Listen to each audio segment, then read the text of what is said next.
కాకినాడ నగరంలో పౌర సంక్షేమ సంఘం పిలుపు మేరకు స్థానిక కాకినాడ అర్బన్ తూరంగి గ్రామంలో విశ్రాంత అధ్యాపకులు జోగ అప్పారావు అధ్యక్షతన జయప్రకాష్ నగర్ లో స్థానిక పౌర సమావేశం జరిగింది.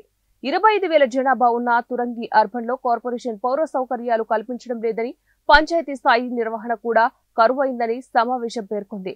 త్రాగునీరు, రోడ్ల డ్రైన్లు, అలాగే కల్వర్టులు, వీధి దీపాల నిర్వహణ మృగ్యం అయిందన్నారు. 13 ఏళ్లుగా పంచాయతీరాజ్ నుంచి వేరు చేసి అర్బన్ పరిధికి తెచ్చిన తూరంగి గ్రామాన్ని కాకినాడ నగరపాలక సంస్థలో విలీనం చేయకపోవడం వలన అగచాట్లు చెందుతున్న దుస్థితిని వివిధ కాలనీల నుంచి వచ్చిన ప్రముఖులు పేర్కొన్నారు.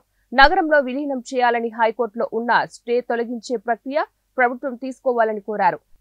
రాజకీయాలకు అతీతంగా తూరంగి అభ్యున్నతి కోరుతూ కాకినాడ అర్బన్ గ్రామాల విలీన సాధన సమితి ఏర్పాటుకు భాగస్వామ్యం కావాలని నిర్ణయించారు. ఇబ్బంది పడుతున్నటువంటి పరిస్థితి పౌర సంక్షేమ సంఘం ఈ యొక్క గ్రామాల విలీన సాధన విషయమై జరిగినటువంటి సమావేశంలో వారి ద్వారాగా తెలుసుకున్నటువంటి విషయం.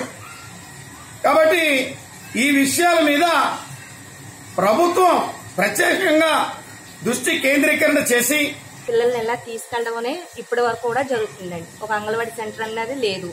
వాటర్ ట్యాంకులు కట్టారు కానీ 2 ట్యాంకులు ఉన్నాయి సార్. ఆ 2 ట్యాంకుల్లో వాటర్ కూడా మాకు అసలు రానే రావు. పంచాయతీలు గానీ కొనసాగుతున్నాయి.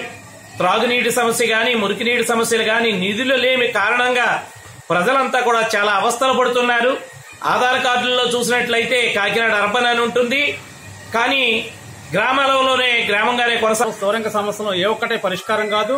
అటు మంచుల సమస్య కావచ్చు, శానిటేషన్ సమస్య కావచ్చు, పెరుగుతున్నటువంటి జనాభా కూడా స్థౌరంగలో విస్తారంగా పెరుగుతున్న నేపథ్యం ఉంది.